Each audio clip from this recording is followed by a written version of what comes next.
So thank you so much, Jared and Megan, for kind of bringing the invitation for this program to the Howe Library, and for you all for dedicating your Sunday afternoon to this program. It really means a lot to me, and I find a lot of joy and rejuvenation in sharing something that I'm really passionate about. So I'm really, really grateful, and I'm so glad that there's been so much interest. And so I was just saying in the beginning, you know, I think that this program will be a little bit different than the other ones, because I have a presentation to share. It's just a few slides, but the idea is to kind of share some ideas and then have some discussion and dialogue with this group around like how to apply principles of permaculture, but today's specific topic is actually social permaculture and how we apply the principles of holistic design, equity, reciprocity, equality, and, you know, mutually beneficial relationships to the social sphere. And so I'm going to dive into that. But I'm curious, before I start sharing my screen and my slides, while I still have this great participant gallery view, how many of you have been able to attend the previous presentations? And if your screen is on, I can see your hands. Okay. Oh, great. Awesome. That's so wonderful. And then if your screens aren't off or aren't on, you can just, okay, I see hands, or like, I think there's little reaction buttons you can push. Oh, wow. Wonderful. So this group has been here for the whole, I'm so happy about that. Okay, thank you so much. Julie, I see your thumbs up. Excellent. So grateful. So this, I'm hoping that there's going to be a tiny bit of overlap, but I'm really hoping that we can actually open up together and deepen further in both dialogue and how to apply some of the things that we've talked about over the course of the series. So I'm going to go ahead and share my screen now, and I'll dive into some slides just to kind of ground us in my messy desktop. Okay. Yeah, so slide sharing, just to kind of, and I'm sure like not every concept that I share here is brand new to you all. What I'm attempting to do and what my intentions with teaching permaculture are to really kind of help to give us the language and the practices to really start transitioning into a different paradigm. And I know that kind of sounds a little bit radical, maybe a little bit extreme approach, but the way that I see it is that the disconnection that we have experienced from ourselves, from each other, from the planet over the course of, you know, throughout industrialization and colonialization has really led us to develop systems that aren't necessarily inherently healthy for ourselves, for people, and the planet. So as you've heard me say, I feel like permaculture is a really great framework. It's a design methodology. It is a scientific approach that is grounded in principles and ethics that really guide our practices and our intentions to kind of a more balanced life, if you will. It's quite the claim to be making. I've been practicing permaculture for over 15 years, and in the past 10 have been kind of really implementing, creating my own business and doing some teaching on these topics. So I've really kind of sunk into this as a deep practice for myself. And more information about the work that I do with permaculture can be found at my website, and my business is just called Permaculture Solutions. So I really hope that we can stay in touch. And if you ever have any questions, please don't hesitate to reach out. I love hearing from people and really developing a kind of co-learning atmosphere around some of these things. So here we are. Oops. And our last talk of the series. And so what we're going to go over today is this topic of social permaculture and how we can apply the principles of ethics of permaculture to our social spheres. And as we know, we can design like the perfect system with companion plants and regenerative practices and mutually beneficial relationships and multiple ways to kind of maximize for complexity. But oftentimes, if we're not, kind of approaching it with the right relationships with our coworkers, colleagues, family, friends, these systems can kind of fall apart. And so, and in my experience, over the course of the past 20 years, since I've been learning about permaculture and visiting a lot of different sites, I have found that actually this social sphere gets the least attention, but actually generates the kind of the most tension. And so really, I'm kind of like exploring and feeling my way into presenting on this topic as an avenue to help us kind of lean into that tension and learn from it, so that we can actually become better at being able to implement our ideas, but also do it in such a way that's diplomatic and can work across difference. Because I feel like one of the dominant paradigms that we are really up against is actually is reframing our relationships. And we're going to talk a little bit about that in this presentation. And so social permaculture, we're going to look at nature as a design inspiration. How can we organize our social systems in similar ways that ecosystems are kind of designed?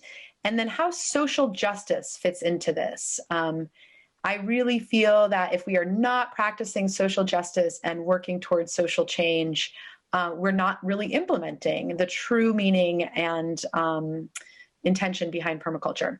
And so one of these topics within this framework is called just transition. And I'm going to dive into that just a tad and give you a sense of what that is, a little bit of an overview.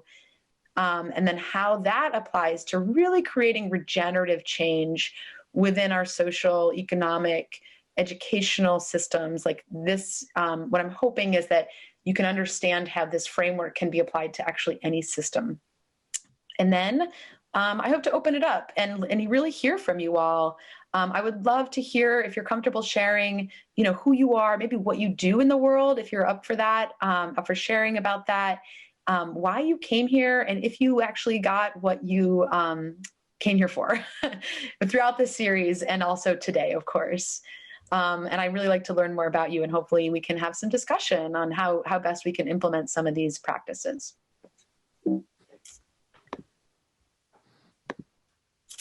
So you've probably seen a slide. I always talk about Bill Mollison because he is kind of who's known as the modern day founder of permaculture. And he's basically a white guy, Australian scientist. But what we don't often talk about is how he actually traveled the world and was invited into and worked with Indigenous tribes to really to learn this whole field that already has a really kind of deep-seated theory, practices, and purposes. And this field is also kind of known as traditional ecological knowledge. And that is the term that a lot of Indigenous communities use to kind of share their land practices. Permaculture is a term that came from Bill Mollison and his student scientist, David Holmgren. And what's just often, so sometimes it can create tension within communities that are working across difference.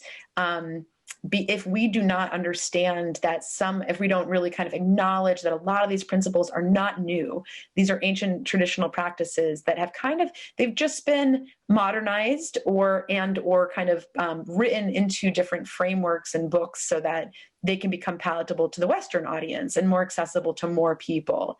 And so the one thing that I like to highlight about this definition is that Bill says the core of permaculture is design in the working relationships and connections between all things.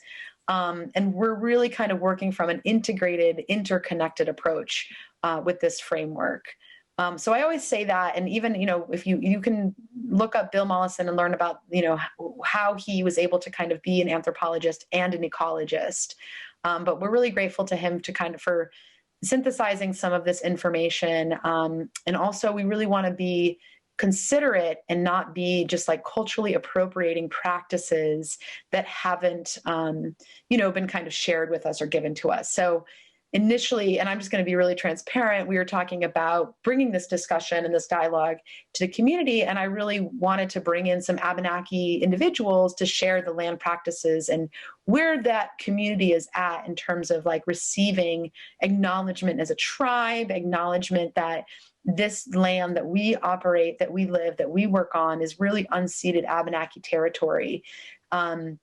And I don't say that to ruffle feathers, although I do believe that it's important for us to get uncomfortable when coming to kind of question our own relationship with land and with people, because it's not appropriate for us to take information and take knowledge and kind of claim it as our own. So me, as a kind of white middle-class individual that kind of came into this information in my 20s, I'm always learning and evolving how to really authentically and kind of humbly honor the people that came before me by, who kind of created this field of practice, but also those people and those land bases where communities were really effectively practicing these things together in a way that benefited the whole system. And so we're going to talk more about social justice and reparations, but that's just a quick intro, because I do love, I love this definition and the recognition that all things are connected. And so this is the beginning of what I hope to do throughout this presentation, is to seed a little bit of information on like, what are some of those seeds that we can be planting to really create a culture shift that is a cooperative, collaborative shift where we're able to kind of raise up and uplift the voices that have been marginalized and some of the communities that have really been holding this sacred knowledge. So this is one of my favorite slides, just to give an overview, because what we're going to be discussing today is social permaculture. And really, it's just looking at how these different 12 principles, we've been talking about how we apply these to our relationship to gardening, to garden design, and to land stewardship and methodologies. And now what we're going to talk about is really how these principles can be applied to social systems and relationships, people relationships. And because they're very translatable. And I think that really, if you're raised with a sense of kind of humanity and humility and reciprocity, these things come naturally to you. And that's a good thing. And I also think it's also good to kind of really name and claim what it is that we're working towards, because we are all so implicated within a system that was really set up to kind of divide us and kind of elevate and shine the light on, our differences. And I think that what the work that we're up to do here is kind of finding the common ground and connecting to our full kind of humanity individually and also with the collectives and the cooperatives and the people that we're interacting with. So yeah, I'll say that. And we've already gone over these a bunch through the course of the presentation, but I want to highlight a little bit number 4 here, because what I realized also throughout the course of the presentations, it says obtain a yield. And what we're really doing is actually we're looking to obtain a lot of yields. So for instance, how that would be applied to the social sphere is like for me today, I'm giving you this presentation, and it's a way for me to kind of practice and synthesize the information that I know and I think is valuable in the world and I want to share. But there's multiple yields that will hopefully come out of this. So I'm doing one action, but really I'm also I'm deepening in my own learning. I'm connecting with a community of people that are interested in things that I'm interested in. There's multiple of kind of maybe connections that could form. So we really want to think of how do we obtain multiple yields, not in a way that's greedy, but in a way that we're becoming efficient with what we're really kind of implementing in our lives. So we're going to be talking a little bit about that and all the yields that can come from having this lens. And And then applying self-regulation and accepting feedback. We're going to talk about that a little bit more in depth this time as well, because especially as far as I can tell, most of us on this call are white, and I am going to push us a little bit out of our comfort zone to be able to really have reflection and accept feedback on the ways that our own practices might be replicating harmful ways and harmful systems to people of color, marginalized communities, Indigenous communities, people that have not benefited from the dominant paradigm. And so it's really important for us to be able to reflect and speak truth to the history of oppression, and also accept feedback around really being careful to not let our, what's called white fragility take the front seat. We need to be able to kind of say, you know what? Yeah, the history of the United States is really not as kind of victorious as we might have been told in our history books. How do we kind of look at that and stand on the ground that recognizes that our whole country was kind of really, the wealth was built up in our country through by enslaving people and putting them to work on stolen lands. And so this can be uncomfortable to really acknowledge, but we have to be able to kind of accept that reality and say, okay, given what is our responsibility in this and in the future moving forward? And so there's all kinds of ways we can apply these to social systems. And I'm just kind of giving you some examples of just a couple topics that we'll be diving into. Produce no waste. We can think of like, well, where is my time getting wasted? Where might my time get less waste? Or how can I organize my schedule so that I'm like wasting less time, for instance? Or maybe I need to shift my paradigm and think of what is waste. Like maybe if we're kind of shifting the paradigm out of a capitalist system that really values goods and resources when they're extracted, maybe then we need to shift the paradigm and say, I'm valuable even when I'm not producing, or even when I'm not really busy, or even when I'm making art that's we might think is inconsequential. So anyway, just giving you some examples here of like really how to kind of look at these principles in permaculture and recognize where they might fit into our lives, especially when we want to be good agents of social change and good allies to the BIPOC communities, Black, Indigenous, people of color, and the LGBTQA communities.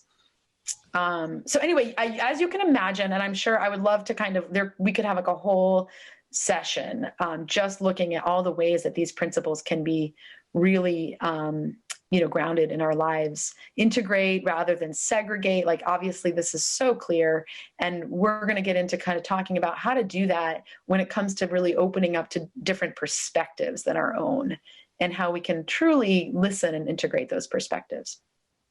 But I think I've kind of touched on enough on this slide just to give you a sense of, here's, some principles, and here's how we can apply them socially, not just in our gardens. So what is social permaculture? Here are just a couple of kind of things that I've highlighted from the principles. Oops, I'm just trying to move this so you can see the whole slide. Can you all see the whole slide, or do you see the tool thing at the bottom of the screen? Tool thing's just gone. Oh, okay. Thank you. Oops, let me see if I can move that.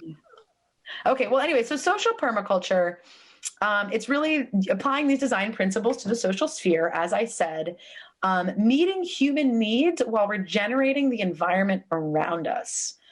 Whew. I feel like when I read that sentence, I just need to let it sink in, because we're framing the possibilities. Because we have to remember, in permaculture, we are guided by this principle that the problem is also the solution.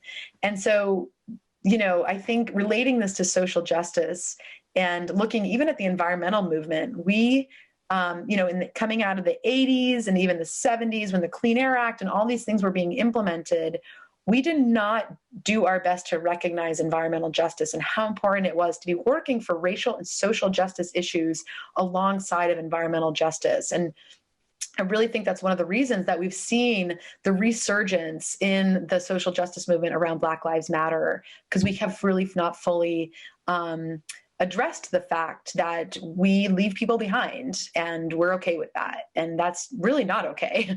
And systems and policies have been put in place to keep that as the kind of dominant paradigm.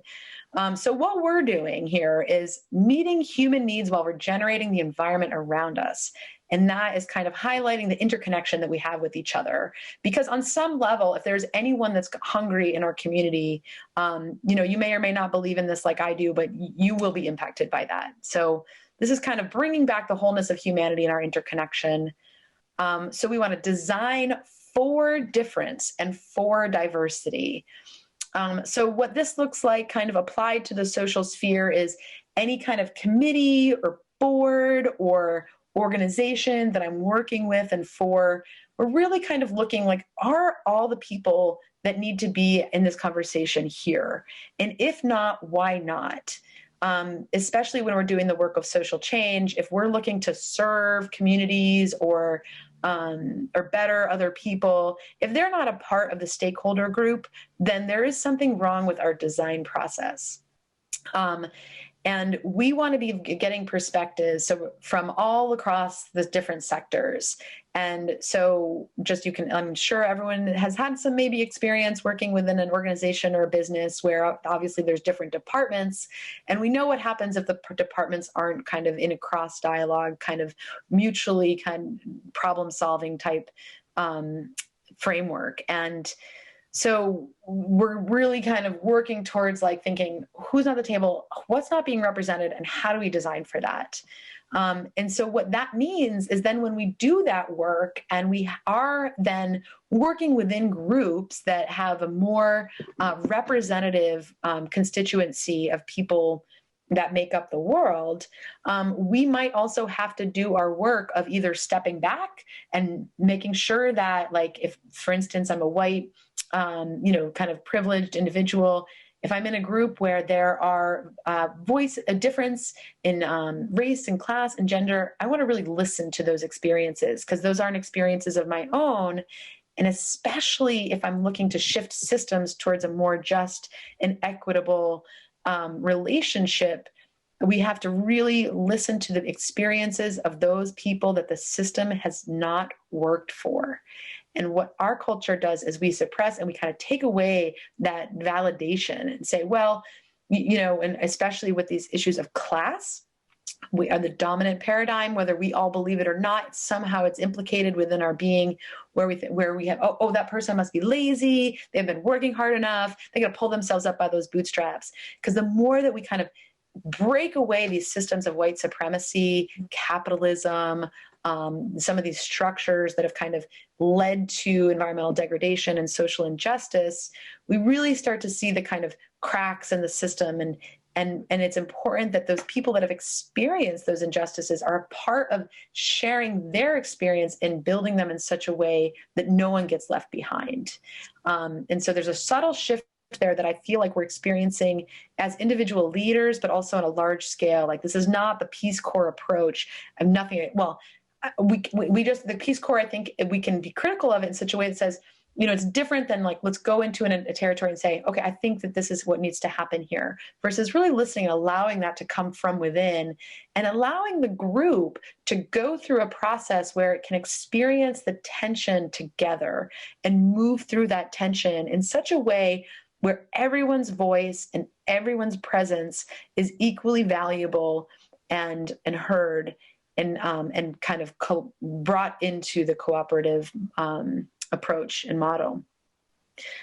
And so this doesn't mean that like I think that the nuance in this principle is actually like, we don't want to all just become, it's not like, America has like the great melting pot where we're like whitewashing things and like not celebrating the cultural and rich diversity and histories that so many of us have. And there's a slight difference. We don't want to just like all become kind of an amalgamation of each other. It's like, no, we really want to uplift and celebrate that diversity and allow that difference to really guide the vision forward. And so just a couple of other principles that I really want to highlight when we're talking about social permaculture is having the mentality of abundance versus scarcity. We are driven by a scarcity model. And our economic system is also in the debt. Without, if with the way that debt has generated and encouraged in our society is a scarcity model, and nature really teaches us to kind of like exhale and remember that there is abundance within natural and living systems, and we are a part of that. And as social human beings, we can also adapt to then be able to kind of redistribute abundance to people that are more vulnerable. The way that this applies in a social system is, giving the excess from our garden, for instance, maybe to a senior citizens collective or a housing cooperative, or making sure that those people that might not be able to kind of produce all of their own food, or are maybe either not working yet, or not able to not have as much opportunity to work, or are in a different place in their life, that they are also really being brought into the community as a valuable member and asset. Currently, right now, we have elders and senior citizens in our community that feel invisible. We have young people that feel like they're not being heard or listened to. And we really have to be kind of leaning into these places and say, is this how we want to be living? How can we better take care of our young and old in the community? And really kind of generate this abundance model, which, instead of seeing people aging out of the workforce, we honor that transition and say, wow, now you're in a place that you have so much experience, that will you please share that experience with us? So this also relates to senior citizens having an opportunity to be held within their community, and having opportunities for them to share their stories and their experience and their wisdom. And that abundance then can be circulated around into the future kind of generations. And so paying attention to the edges. So the ecological principle here is just that the edges, which means basically that space, which is between a forest ecosystem and a meadow system, for instance, is where the most complex relationships are happening. There's a lot of life. There's a lot of niches being created. And so similarly, we want to pay attention to the edges of our communities. Where are the marginalized people? Where are the people that are that might be struggling, that we want to make sure they understand they're part of our community and they're valued, and we want to hear and learn from them and uplift their stories. And so these are just ways that we're kind of translating these principles into social systems. And so, and how do we approach those places? I mean, I think we are really seeing just the insurgence of fear right now in our country, and like this division that's happening. But how can we do that work so that when we're approaching a situation that is culturally different from our own, how do we integrate with that system? Are we coming with answers and ideas? Are we coming with like curiosity and a sense of openness and learning? And so some of these seem so fundamental and so common sensual. I hope this isn't like revisiting kindergarten. I'm really just trying to outline some of these topics so that we can understand that there is a field of knowledge out there that is really developed in psychology and sociology, and even consciousness studies have all kind of impacted and helped to create this field of social permaculture. And oftentimes when I listen to myself talking, I feel like, I'm just wanting to elevate really human kindness and why we have to develop all these intricate models to kind of get to this, like, can't we all just kind of recognize that everyone really deserves to have their basic needs met, and to be heard and listened to and valued in a community? That's really what we're getting at here. Okay, so learning how to work together. This is like, we learn, like I said, we learn these things in kindergarten, and then sometimes we forget them, and we're like, and we have to really be gentle with ourselves because we've been implicated in this capitalist system, and the basic fundamental, beliefs that have built that system are like this rugged individualism. And so in some ways, we go through this adult phase of our lives really kind of like, I have to make it, I have to do these things to be kind of, to get credit within this world. And now we're kind of, I feel like as a culture, we have to learn how to work together more so now than ever. And unfortunately, we are also integrating with different platforms that really kind of perpetuate our own, choral echoing. And that's just one way of saying, I kind of laugh at the Facebook world, right? Like maybe you're on that, maybe you're not, but sometimes we just end up echoing our same messages to the people that already believe in us. But are we really doing that work to reach across difference and learn and listen to people that do not have the same ideas or perspective or experience as us? I really deeply feel in the core of my being that this work is some of the best and most fundamental and important work that we can be doing right now. Getting out of our own ways. And this also, this is kind of two-sided, because a part of it is our own individual work. Like we have to reconnect, especially as white people, when our whiteness has actually been developed in opposition to the other, right? So like the thing that unites us is that we have been oppressive to, non-white people around the globe with kind of neoliberal kind of spreading of kind of democracy and globalization. And I know I'm kind of like dropping some of these big statements in, and I'm hoping that we can pick up on them in discussion, because I want to hear what you're saying. And does it sound too radical? Is this too much to receive? Like, how are we really going about talking about the injustices that, maybe our country and maybe even our perspectives and our opinions perpetuate? So individually recognizing that we need to connect with ourselves, our lineage. Where were the places in our kind of cultural lineage where our people were connected to land in such a way that where people and communities were working together and we weren't just extracting and exploiting? And so for me, that's been a very personal journey of like looking at my ancestors and when was the time that they were living in balance, and how did we even get here? And understanding my story so that I don't then go ahead and easily appropriate another culture that I'm interested in because it's colorful, it's loud, it's intriguing, or however. I say loud because I'm often, really kind of drawn to West African music and drumming. And I love that, but is it mine to claim as my own lineage? No, not necessarily. So I'm going to approach those communities and those perspectives with curiosity and wonder and openness, and know my own lineage. So I don't feel like I have to kind of put on another set of clothes in order to feel whole or important. And really learning from that difference. I think that if we can grow in those ways, we may be on the path to some cultural healing together. So how do we do that? And some of the ways that we do that is really reframing relationships.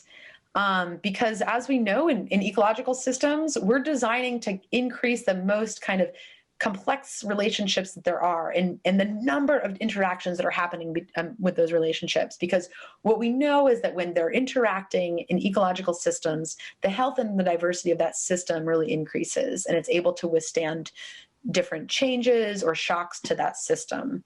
Similarly, in our individual relationships, we're really being pushed to adapt right now, especially now with the pandemic. So much of some of us that are maybe more socially inclined are really being forced to kind of adapt and connect with our own selves and find enough stimulation and growth in those places. But anyway, so we're used to thinking of resources and not necessarily services.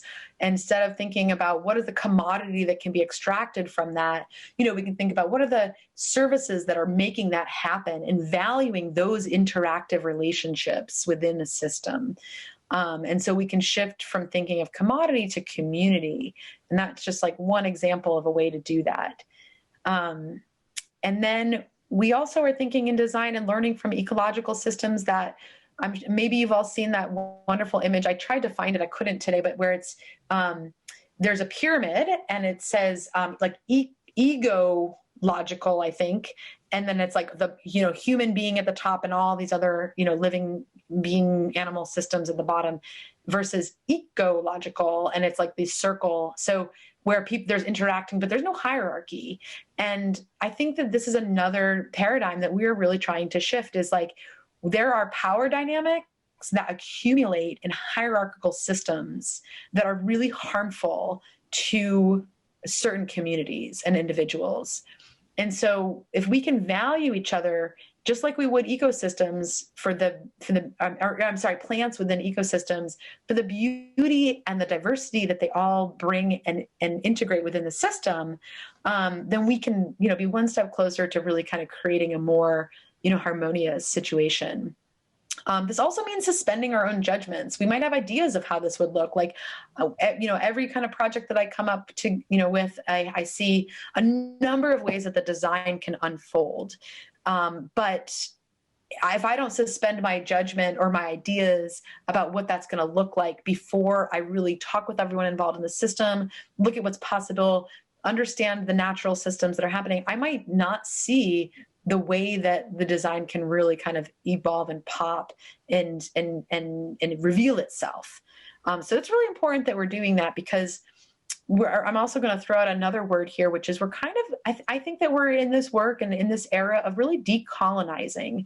We recognize that this like colonial mindset has just been so destructive for people and the planet, that we have to really do that work of trying to kind of decolonize our own selves. Like, how have I really implicated the practices of kind of patriarchy, hierarchy, white supremacy into my life?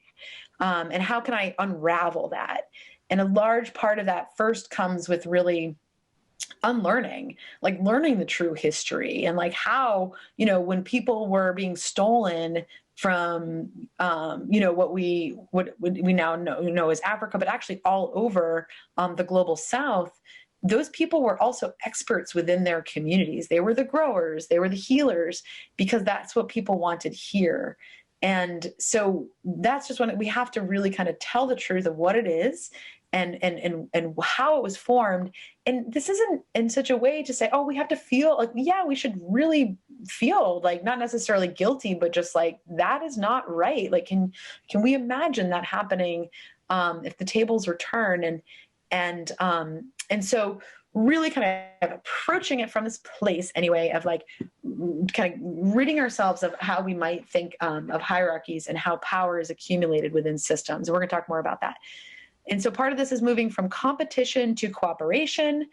This is another paradigm. And sure, we can think of the survival of the fittest, but also we know, because of the work of James Lovelock and Lynn Margulis, incredible ecological scientists, who saw that actually systems that were most cooperative in terms of like recognizing the number of exchanges within that system are actually more healthy than the systems that seemed to be kind of where people were observing and seeing competition occur. An example of this is there are species of birds that they were able to recognize, and this work comes from Tom Wessels. He's an ecologist who's a professor at Antioch University. But they were observing a bird that was actually going into a tree and eating some insects. And then they saw another bird come into the tree and started eating some insects. What happened over time is actually the birds evolved to be able to have multiple different species eating from one food source. It wasn't that there was one species that outcompeted them, or that the foods or or that the food source itself reduced to then only be able to feed one. And so surprisingly, even in natural systems, we see niches evolving to support more species. This is a paradigm shift. This is different than this idea of survival of the fittest. So again, planting those seeds to a little bit of a different dominant paradigm where we value different parts of the system as equals. So this also involves integrating diverse viewpoints. So again, like if we're sitting on a board or we're working with our families even, and someone says something that's just not popular, it doesn't sit right with you, and they say, well, this is what we need to do if we want to have a more diverse constituency, or to work with more diverse clients, or to change the system of injustice. What I invite everyone to do, instead of reacting to that, if it's something that's different than what you believe or what you've heard of, or it rings a little bit kind of sour for you, just to sit with it and just listen. Because as this work of decolonization occurs, what I've been even noticing in my own self is, instead of doing something right away, really deepening into the power of the pause and saying, or if there's something new and exciting happening within the community and, it's so juicy and I want to go check it out, maybe reflect, just pause first, right? Instead of like jumping right in with our own standpoint. I really think that this is the kind of work that we're up to as white allies. So justice in practice, like I said, this really begins with us, and this is what we're here talking about today, is social permaculture as social justice. And so what this involves is asking good questions, questioning our own biases. You know, I've had multiple conversations with family members of mine who grew up in a time where there was segregation, and because of that difference, they developed opinions that where they were led to believe and sometimes took on the belief that themselves that some people are better than others, or worked harder than others, or were more deserving of the opportunities that they received. So we really kind of have to break this down a little bit and ask ourselves, you know, how is it that we landed in fertile soil to be able to grow and actualize our own dreams? And why is that person not able to kind of access that fertile soil? And there's reasons behind those things. There's policies, there's practices, there's biases, there's racism, and then these things have been implemented in institutional ways and in policies that keep people out of accessing opportunity. Are all members of the groups represented or benefiting, or how are different people benefiting? You know, every situation that we're in, working within a group, it's a community group or whatnot, how are we asking ourselves these questions? Are you the one bringing these questions to the table? Are they being asked of you? Are they not being asked yet? Are there intersexual power dynamics at play? This word intersectional, I'm just going to keep talking, and I'm sure many of you have heard these terms before, but I'm going to share them, and I'm going to share my knowledge as if they're kind of new. But so intersectional is a word that came from Kimberly Crenshaw. She's a scholar, woman of color, who really kind of wanted to start addressing and looking at the ways that difference is kind of stacked towards either opportunity or injustice. And so basically the idea here is that like our culture was kind of built for white rich men and by white rich men. And so the intersectionality of different people comes from kind of like, what is our race, class, gender, creed, sexual orientation, and how far are these things are far away from the, you know, the dominant white male. It's not to say there is anything wrong or bad about white men. It's just that that group of people held a lot of the power, made a lot of the decisions that are still driving the institutions in place today and at play. So we have to be able to, when we work with a group, and we have to be able to recognize that there are intersectionality, power dynamics at play. And the way to neutralize a platform in this arena, for instance, is to notice these things. We're not colorblind. We're not unaware. You know, we're very aware. We have access to information at our fingertips. There's really no excuse for not educating ourselves on these topics. But also sometimes in a social dynamic, what it looks like is if there is a group of people and maybe it's a classroom and the teacher asks a question, or the facilitator wants the group to respond, that if that person has done this work of intersectionality, they might look around the room. If they see a number of hands go up, we want to then be kind of asking the people that would be in that kind of on the top of that hierarchy to step back and maybe listen more, or at least not be the first to speak. And we want to elevate those other voices that are maybe not representative of that dominant kind of that on the top of the hierarchy. And so there's ways that we can kind of elevate voices that might be traditionally marginalized, and just check ourselves to make sure if we're normally people that talk a lot, let's listen more, and just to keep that kind of balance and recognize that. And, you know, this has been at play, and like some of these practices have been implemented in our systems. Like for instance, when, you know, people of color are kind of like, you know, we would check these boxes and they get into college, universities, and then they have to deal with a group of people thinking, oh, you just got in because of the diversity card. You know, we really have to break down these systems and recognize that we need to be working towards equality and justice, and recognize that it's going to be a messy process, but there's a lot of tools for us along the way. And so another quick question is just like, I want to bring to the justice and practice topic here is, can the process that we're engaged with also be a process of healing? And so what this just kind of elevates is the fact that like naming individual and collective trauma from colonization can be really helpful, because, you know, I've studied and been following the work of Sherry Mitchell. She's a Penobscot Indigenous lawyer. And, you know, she has really created and done really incredible work to elevate this narrative that, you know, settlers and Indigenous communities are tied. We actually experience similar trauma through the process of colonization. It has manifested differently in different communities, but we are connected through that trauma itself.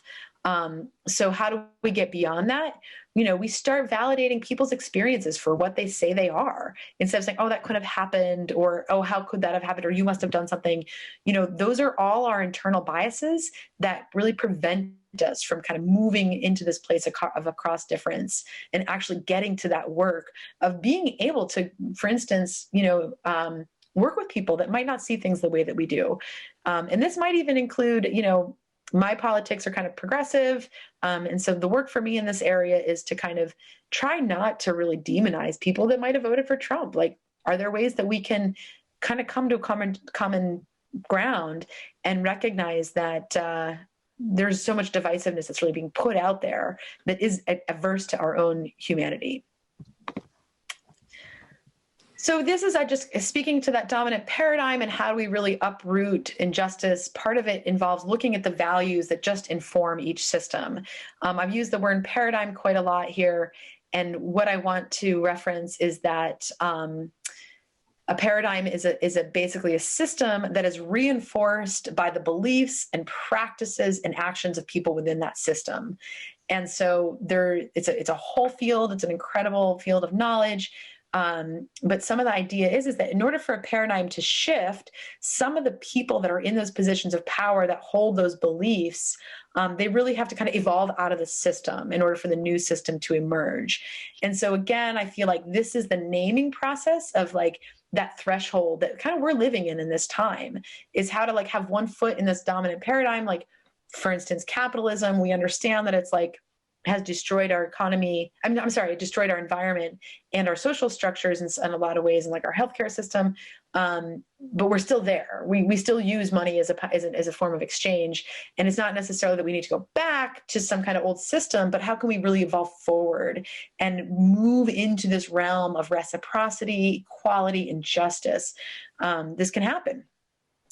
And so we're going to talk a little bit about just transition and how we moving from, for instance, the values of dominant paradigm into the values of a just transition will really help all of us. And so this is kind of getting out of this idea that, like, you know, there is a hierarchy to race, or there's a hierarchy to gender, or any kind of way that you can break kind of cultural or, you know, socially kind of constructions apart.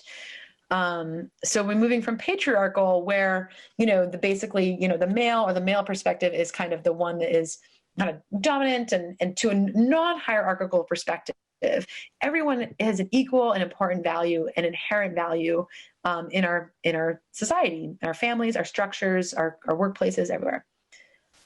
We want to move from an extractive and exploitative kind of economy to one of reciprocity, where we're designing in reciprocity, and we are actually really bringing this in, even in terms of reparations. In order to heal the past, we might actually have to acknowledge the fact that our wealth was accumulated at the expense of entire generations of families that worked for free, not willingly, to produce wealth. So we're going to talk about reciprocity and reparations. Individualism, you know, this is one of those things, like, as I've started to unpack even just this latest wave of social justice and Black Lives Matter movement, I've kind of dove into this idea of, like, let's look at what white supremacy is, reading White Fragility and My Grandmother's Hands by Resmaa McKenna. I still have a lot of work to do, but I'm understanding those qualities of white supremacy that I had not recognized were a part of me. But the more learning that I've done, I've seen how some of these principles actually make it so that there's opportunities become kind of less accessible to certain people. You have to talk in a certain way. You have to be polite in a certain way. You have to be working for yourself in a certain way. So this is the individualism. This is rugged individualism that we have to start shifting into kind of more interdependent systems. None of us can exist without each other. No one's success has been built entirely on their own. Like, why can't we just start circulating that abundance back into the community and recognizing with a little bit of humility, we're really in this boat together. And some would argue that it is a survival skill to be able to work across difference. And then someone even to argue that, like, we as white people have not had to learn all these other languages, whereas people of color who have come into the community, and Black, Indigenous people of color, they've had to adapt and learn to this language of whiteness for their own survival. So these are important things to consider, and recognize that the beliefs that we have and the intentions that we have lead to the language that we use, which leads to the systems that get created. So we're kind of unpacking that and really reorganizing it. Perfectionism. Gosh, I always was so critical of myself for being like, why do I have to, I'm so perfected, like every little detail. This is actually we can look at this as actually very exclusionary. It keeps people from participating that might not have the same experiences, that maybe not have went through the kind of educational system that we have in this country, or that is really promoted rather. And how do we kind of allow ourselves to really dive into this, something that might be a little bit different and uncertain and messy. I am all about really kind of developing systems that have a very iterative process, which means that we're getting feedback and we're adapting. And we want to really shrink that time scale so that we're adapting kind of fairly, regular. We're not getting stuck in our own systems of evolution here. And perfectionism is something that can really keep us stuck. And it can really keep us from seeing different perspectives.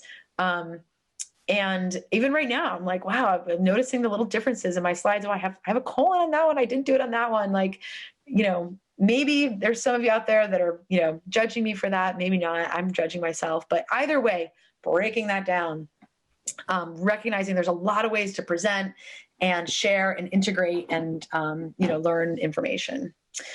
So moving from exclusion to inclusion. And this is also, I wanted to share a little bit, because working within environmental and social justice circles for many years, I can't tell you how many conversations I've been in around a table where we start to say, okay, well, is everyone represented? No, there's not enough diversity. Well, what do we do? Okay, we go to those communities and say, will you be a part of our conversation? We recognize that our solution is incomplete without your voice. Excuse me, but what we really need to also do is say, well, where are the people that we want to be working with? How can we access that diversity, getting out of our comfort zone and maybe getting rid of the whole table altogether? Be like, wow, this table was built on these old ideas. Okay, now we're not sitting around a table anymore. Okay, maybe we're outside. Maybe we're on a walk. Like, how do we get, maybe all of a sudden we find ourselves, at, like, for instance, for me, it was going to Abenaki Day in White River Junction. Now I've been going for years and years and years, and just kind of consistently showing up, going to those places where we are invited into, learning about what their causes are, what their needs are, how they're interacting with communities outside of themselves, and showing up in the ways that they've asked and requested. These are just simple ways of kind of trying to start working across difference, maybe not necessarily inviting them into our spaces, but getting out of our comfort zone and saying, well, yeah, what is this perspective? And personally right now, I don't know, this is something I'm really interested in hearing from you all. Where are you at with this process? And how are you doing this? Because especially being socially kind of, distanced from each other, we really want to make sure that we're not, becoming isolated in our thoughts and our perspectives, but also what are examples out there where we have kind of had to let go of a personal agenda to show up for another community. This is all a part of kind of social permaculture and really integrating practices of social justice. So I don't like to do this often, but I did do it for this slide where I'm just going to read it, because this is a definition from the Climate Justice Alliance. And I feel like, just similarly, when I came upon permaculture, I had the same kind of feeling when I come upon just transition, like, here is the way. So there's a big field and there's a lot out there, but just transition is a vision-led, unifying, and place-based set of principles, processes, and practices that build economic and political power to shift from an extractive economy to a regenerative economy. This means approaching production and consumption cycles holistically and waste-free. The transition itself must be just and equitable, redressing past harms and creating new relationships of power for the future through reparations. If the process of transition is not just, the outcome will never be. Just transition describes both where we are going and how we can get there. So if you haven't heard of this yet, I really recommend checking out the Climate Justice Alliance. And there's also a whole set of principles of just transition that we're not going to go into. But this idea of like, we can move forward without addressing the past injustices. And I think that's one of the reasons why we saw that part of the, uprising when it came to Black Lives Matter.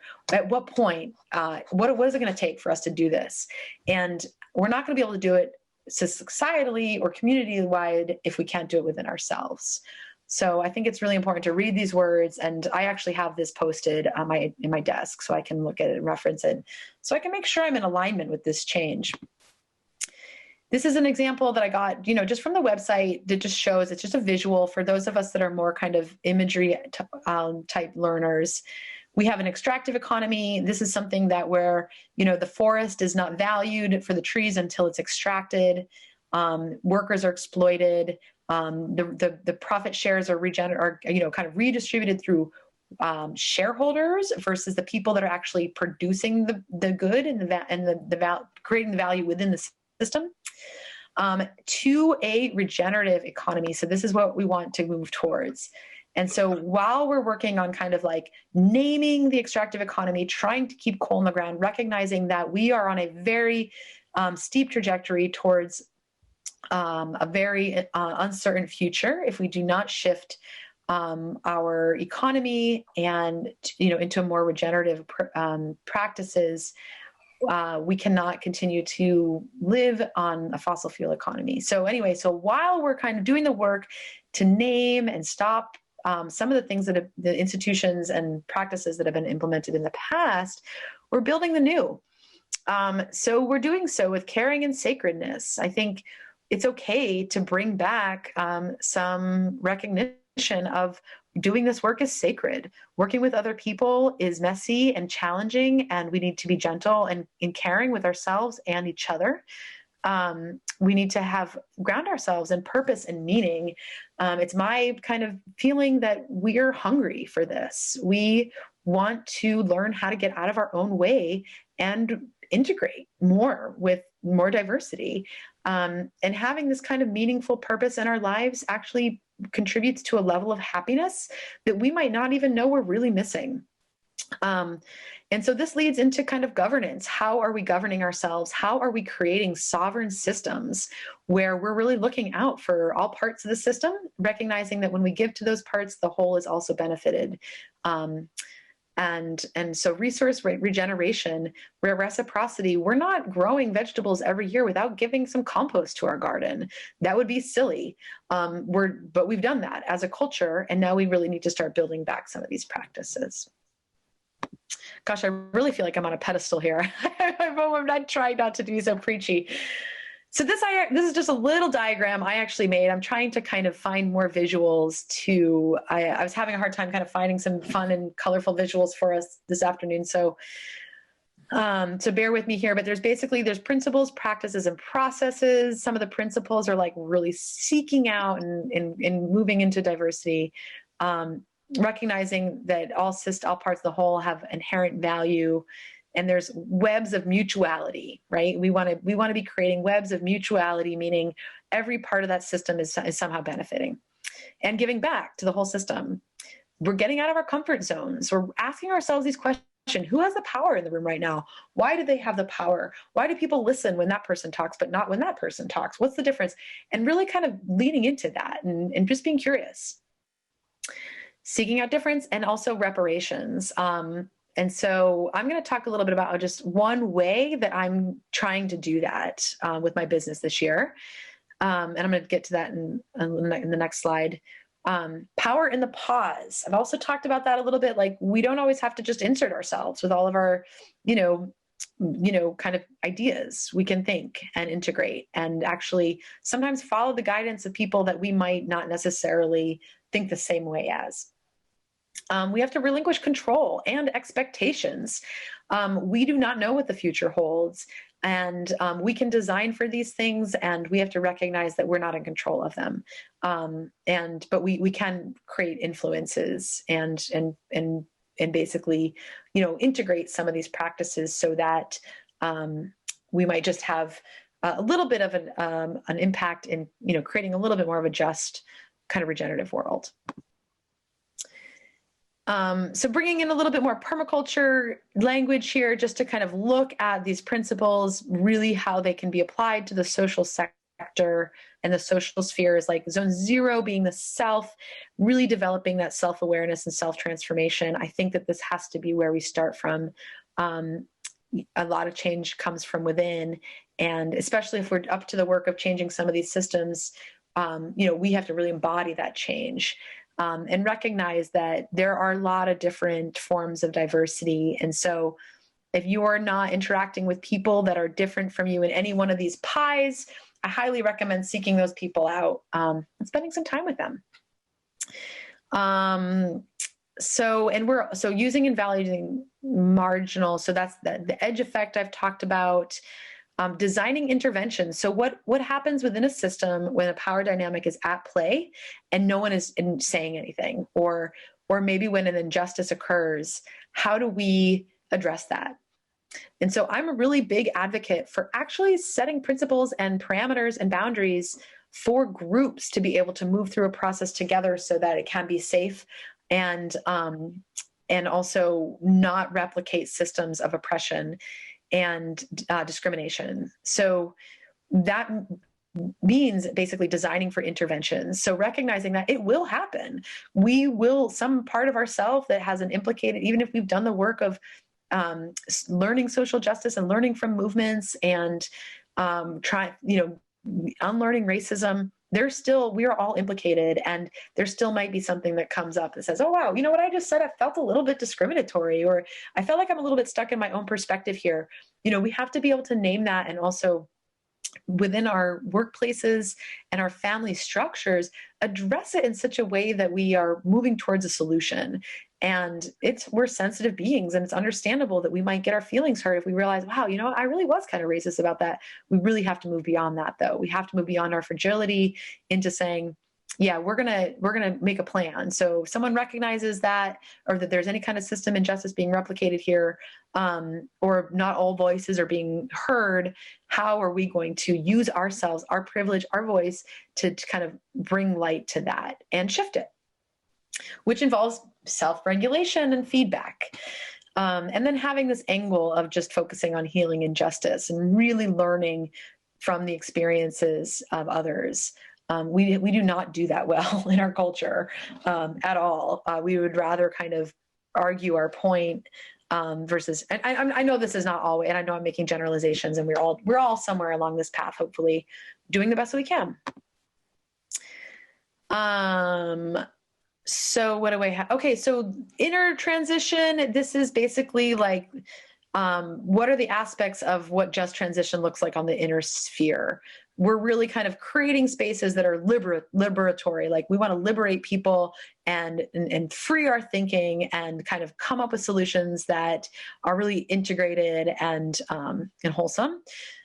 We want leadership from marginalized communities. Like I was saying earlier, if the system has not been working for people, we need to actually learn from those people instead of making judgments, and actually put them in places of leadership, because they're the ones that really understand how the system is broken. We need to tell the truth about the past and also the situation with the climate. We need to be able to do so with clarity and compassion, and be able to kind of move beyond conflict into cooperation. And this looks like learning skills of reconciliation, basic communication and conflict resolution, and restoring culture and tradition. This is different for everyone, but it might just play a part in our own ability to kind of have inner strength to really stand up for social justice. And then outwardly, it looks like ecological resilience, because we're kind of integrating more practices. And the more that we really work across difference, and like personally in my work of agriculture, I have been working and reaching out to the Abenaki people and learning about their land practices and recognizing that, there are ways that we can really kind of create some ecological resilience if we're able to adapt to some of these practices and utilize them. Let's see, relocalization and democratization of production and consumption. Like basically we think we live in a democracy, but there's a lot that we don't actually have a say in and how our dollars are spent.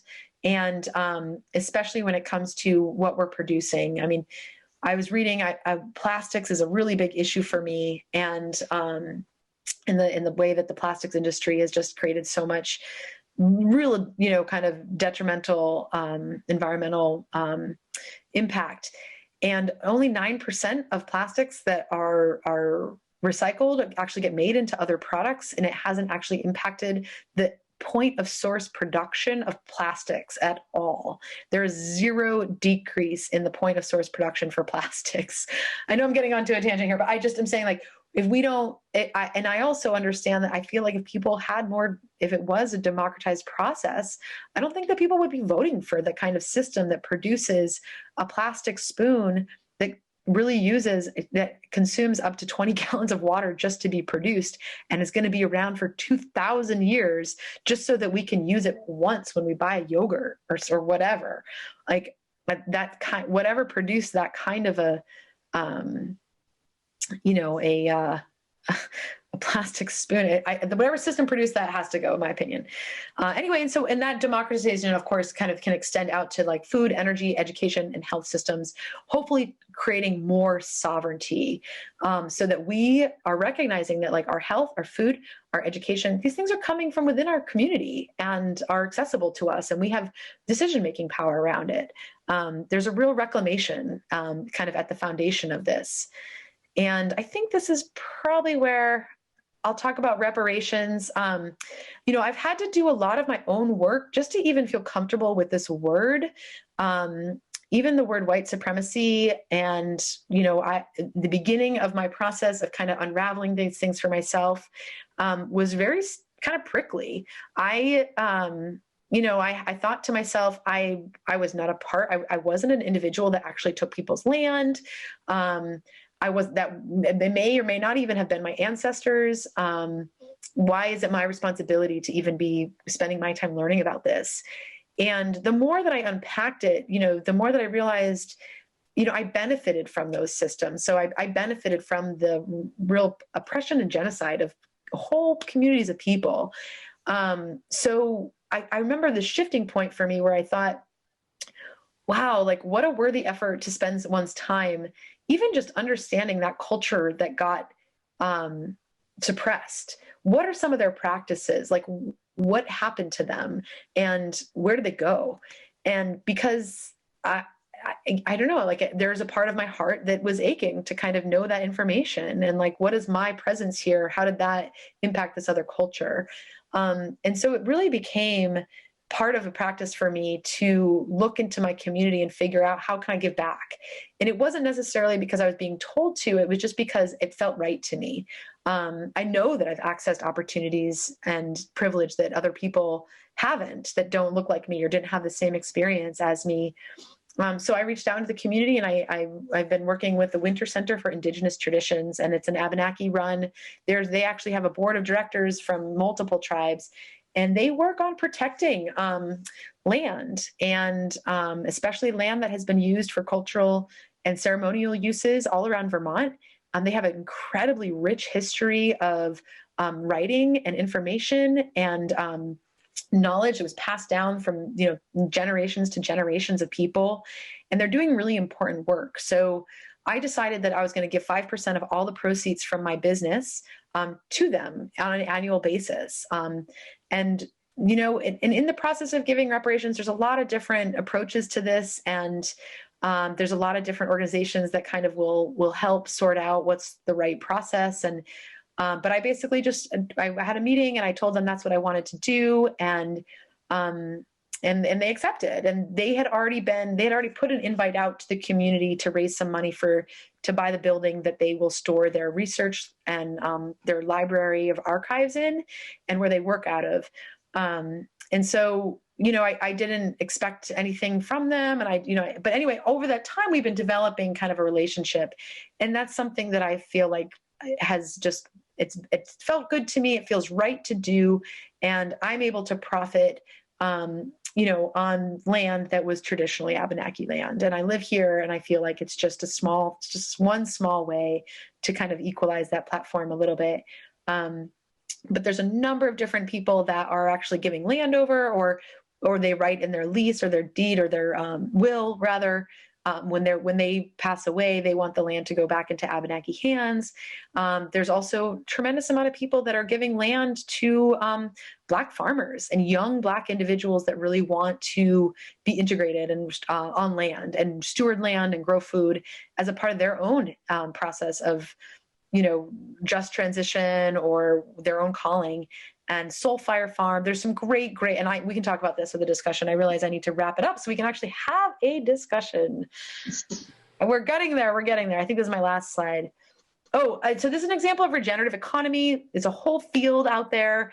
It gives me a lot of hope, just in the fact that this is being modeled as a circle. These are just the principles of a regenerative economy, so that we're also being able to apply these. We have to be able to shift our economic system so that we don't just extract all the resources and exploit people, right? Okay, so reflections on resilience. A mature culture is one with vision. Black Elk was one of the first to write this in his famous book, Black Elk Speaks. And also Peter Bain has kind of translated this into some of his work with permaculture. We have to kind of be able to focus on solutions and not get bogged down in the amount of work that we're really up against and what we have to do. And then we have to learn from nature. I feel like that's been the biggest inspiration for me, and recognize that we're a part of nature, and therefore a lot of what we produce we have this within us. We are not built to exploit and extract. And we can cultivate the long view and recognize that small and so slow solutions really build towards change. And the more that we can kind of shift in our own world and get out of our comfort zone and grow, we'll take that growth to the different avenues and venues and circles that we fluctuate in. So here are some important projects to know about. The Winter Center for Indigenous Traditions, they don't have a website, but they're based in Hanover, and they're awesome and really great people. The Everytown Project, this is a new emerging project where they're working on every town in Vermont actually having land that is completely BIPOC owned and operated. So this is a part of a reparations effort that is a multi kind of diversified approach of a lot of different groups working together. And they really want to work cooperatively so there's land in every town that it will actually get turned over into ownership. And then there's a community of support and allies that can kind of form around that. But it's kind of exciting and to see that happening here. Vermont is becoming quite a leader in this way. The Vermont Healthy Soils Coalition just started a series called Stories from the North, and it's an incredible program. It's all free. You can get the recordings. It's all on the Vermont Healthy Soils Coalition website. And there's some great introductions from the previous years where there's some Abenaki elders that come on and share some land practices. So I highly recommend that. There's a Regeneration Core, which is a project that I'm involved with getting going. And this is kind of connecting students with farmers and teachers to focus on regenerative principles, mostly focused on agriculture and as a solution to climate change. But just transition is at the core of this project. And what we're hoping to do is, like, if students are wanting more information and experience and knowledge around how to kind of what are the aspects of just transition or regenerative agriculture, we want to give them opportunities to learn from the experts right here in Vermont. And so we already have a couple projects going, and some students from Thetford and the Sharon Academy and other places are engaging with this work. It's very exciting. The Center for Grassroots Organizing is an incredible collective just outside of Montpelier. And initially when we were doing this program, I was going to try to get some Abenaki voices involved to talk about land practices and land stewardship. But Fortunately for us, it's happening in other venues. So on February 25th, a just transition in community organizing and education is a discussion that's taking place. And then on March 18th is this, actually Everytown Project is going to be presenting on how they're doing and what's up and how to support. And you can find all that information on Facebook or at the website for the Center for Grassroots Organizing. Wow. Okay. I talked longer than I expected. I'm so sorry. I'm going to stop sharing my screen now and allow us all just to kind of take a breath. I know I shared a lot, and I'm really hoping that if you had some good thoughts to share, I didn't miss the opportunity for you to share them. But I would love to hear some thoughts and reflections and, and feedback or questions or anything, about anything that I've said. And maybe we can just have a quick go around, and I'd love to give everyone just a moment to at least share their name and where they're joining us from.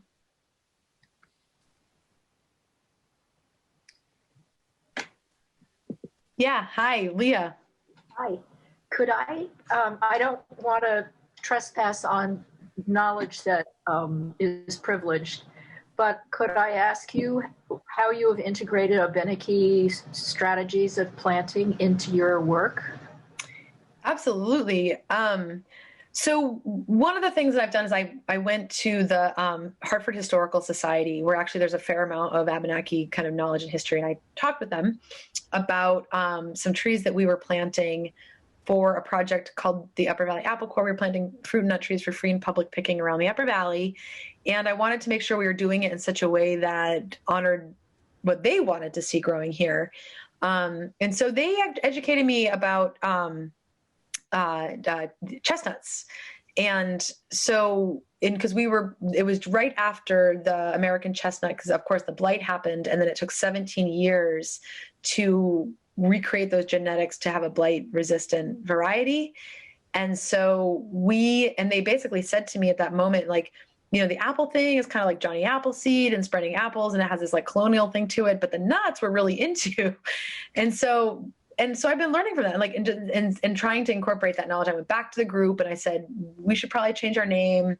This is not really necessarily in accordance with this group. And it's been a long process, and there's a lot of different opinions on that. But so that's one way. And then just really developing relations so that like with the Winter Center, they've given me some books on, different growing practices and different seeds. And what I'm hoping to do this year is a lot of it has been around annual vegetables, like learning about how when the fish used to run in these rivers, they would put the fish in their mound, whereas like I use fish emulsion. And obviously these practices have also evolved and adapted. Not every Abenaki person is still doing this, but there are doing it in some cultural centers. But, so they would bury the fish and then plant the corns, beans, and squash around that. But also doing furrows. So like there's trenches that are planted next to the beds so that when the rains come, those would filter into the beds. I've been learning about that a little bit.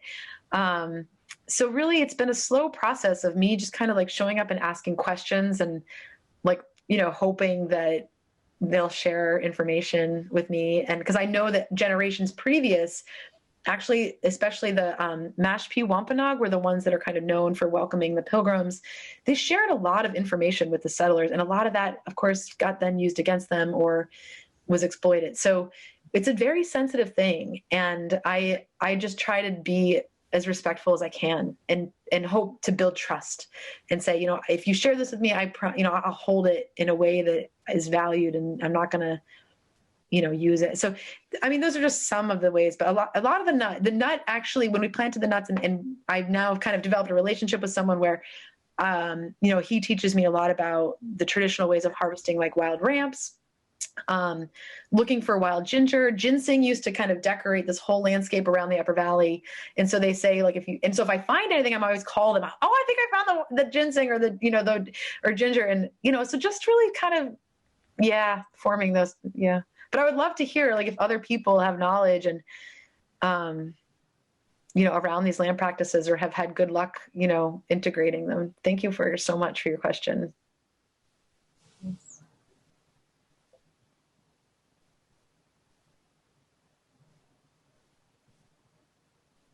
Or anything. Anyone, people are welcome to share anything at this point too. Or if there's one piece of knowledge, or was this new to you, or is it kind of helpful? Or Karen, my name is Anna. Hello. Thank you. I came to all four. I watched the first one after the fact because I messed up the date. It was my first mistake of 2021. It still haunts me. In my experience in Zoom groups, it's hard to know when to introduce yourself unless someone is asking folks if they want to. For my part, I'm happy to go first, or if Jared or you want to call on people. Yeah, that's a great point. I know it's hard just to jump in. I'm happy to call on people, but I also want to respect if people don't want to share. Why don't you go ahead, Anna? And then after you, if anyone would like to introduce yourself, you can just kind of indicate that you'd like to, and then go ahead. And we'll rely on democracy and serendipity to make it all work out. My name's Anna. Thank you for the programming. I would say I learned the most in this one only because I could not keep up with the soil biology one. One kind of went this way.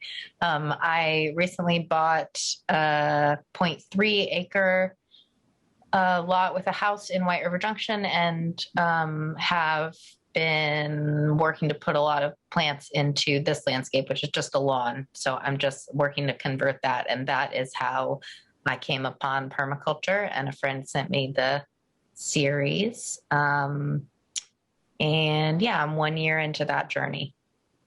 And I am trying also to incorporate some market gardening practices because I would like to escape wage labor, whether through producing enough food to have sort of a different demand on myself, or through actually selling food. Wonderful.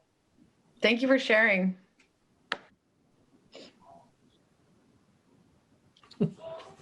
Susan looks ready. No. Well, the term was new to me. Am I muted? No, the term was new to me in the sense of it's only recently sort of appeared, but I grew up in wartime England, and I have to admit the practices are totally familiar, and I still practice them. I waste nothing. It's just the way I garden. And I don't have a huge garden. It's less than half an acre, but it's amazingly productive. Wonderful. And I'm just going to interpolate here for anyone who is listening that Susan Edwards is the head of the Hanover Garden Club. And in March, we will be running a kind of a virtual garden tour of her garden through the season with commentary by her / virtual flower show featuring flower photos by another photographer.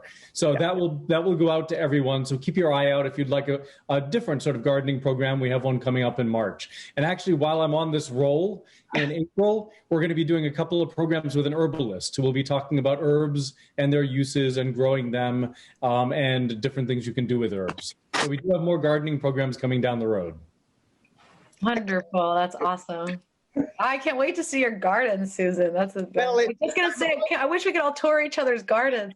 Well, you're welcome anytime. I'm only doing end of February through mid-June, and it's literally going to be the evolving spring.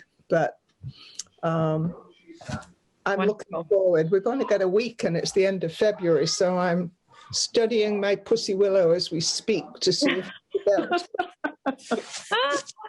I love it. Awesome. Does anyone else feel called to share a little something? I'd love to hear. I know it's 4:30. If you have to go, you will not be, obviously, thank you so much for staying and coming and joining. But I would love, if people do have the time, I'd love to hear a little bit. Hi, Karen. My name is Chris Brown, and I'm in Bradford. And I really enjoyed your series. I need to go back and watch it all again. I am like Anna.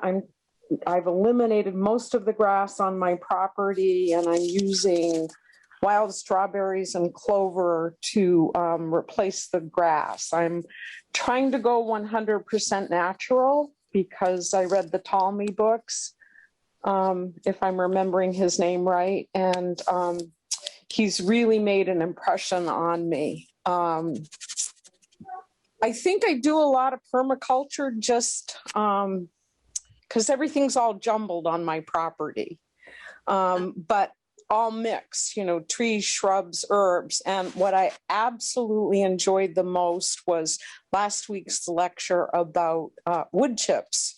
I had a logger come to my property and limb some trees and cut down some small seedling poplars. And he was going to blow the wood. They chipped the trees on site and blow them into a trailer. And I said, "What are you doing?" And he says, "Well, I'm going to blow these into the trailer and cart them away." And it's like, no, blow them right there in my garden and I'll deal with them. And then I asked him, I said, "Hey, would you sell me a trailer full of wood chips?"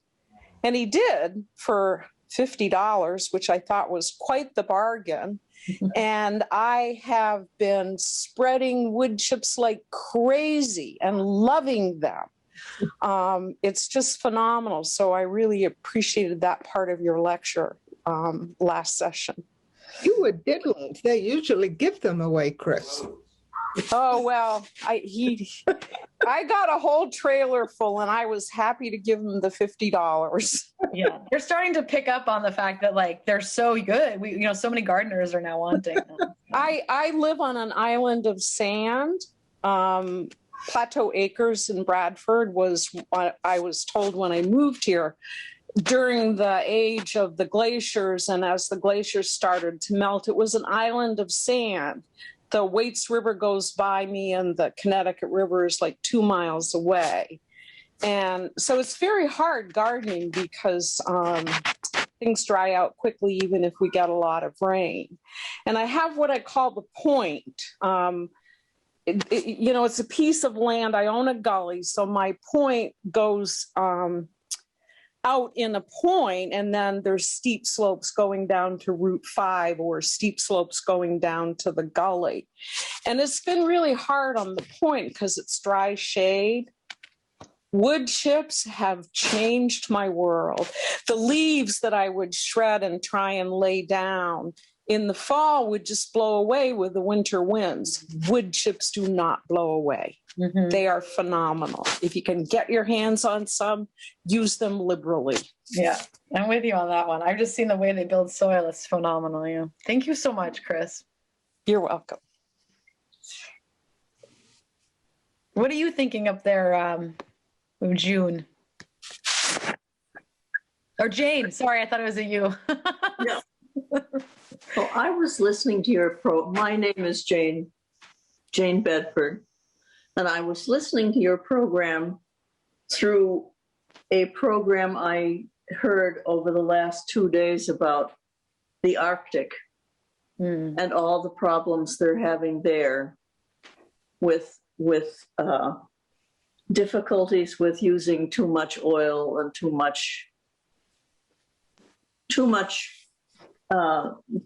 many things that are causing the problems that we have with climate change.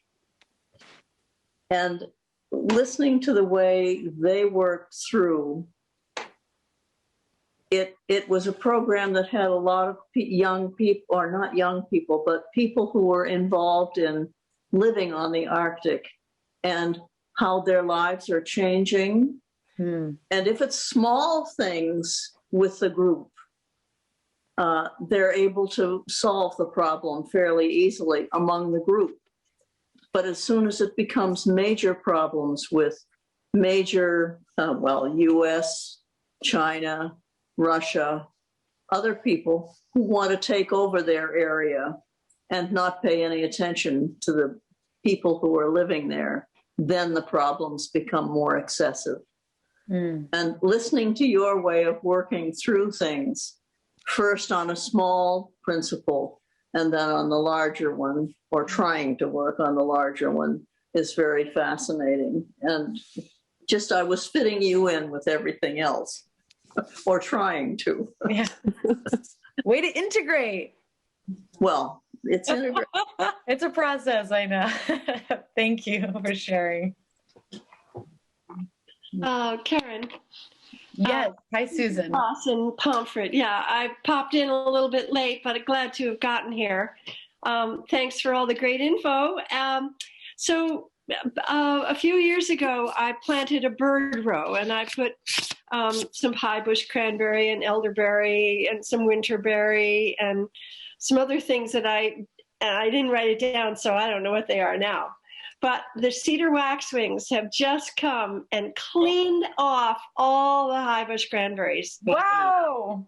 So they went from flying into an apple tree down to the high bush cranberries, and then they'd fly back up all, like 40 or 50 at a time, flashy, gorgeous birds, up into a high ash tree that hangs over the driveway. And they must have eaten and done all their dropping because it was dotted, in hundreds of places with the little red berries. It was just so gorgeous and generous of them. So they're all out there working, doing their acts of beauty.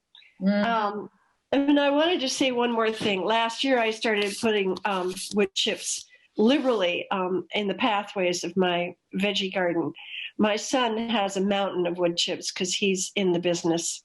I happened to notice in the soil for the first time a lot of tiny little worms in clumps.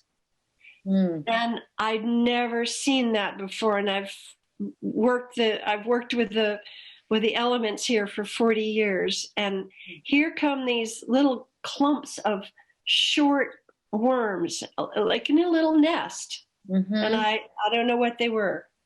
Oh gosh, I hope they're not snake worms.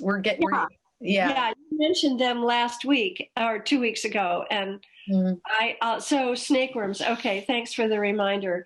Yeah, they might be. And actually, with all of us that use wood chips so much, it's really important that we're like I think I told the story here. I tried to get some wood chips through V-Trans, like right down the road from my house. Like I literally was like, did the same thing that we were talking about. Like, oh, can you just dump those over there?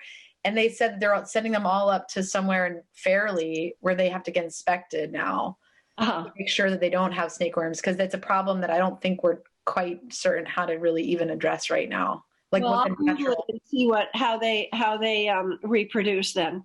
Yeah, good luck. I hope that they're not, for your sake. And thank you for your story about the cedar waxwings. I always those cranberries are on there for so long. I'm always like, aren't the birds? But I think if they just wait, it's because till now. But yeah, that's really great.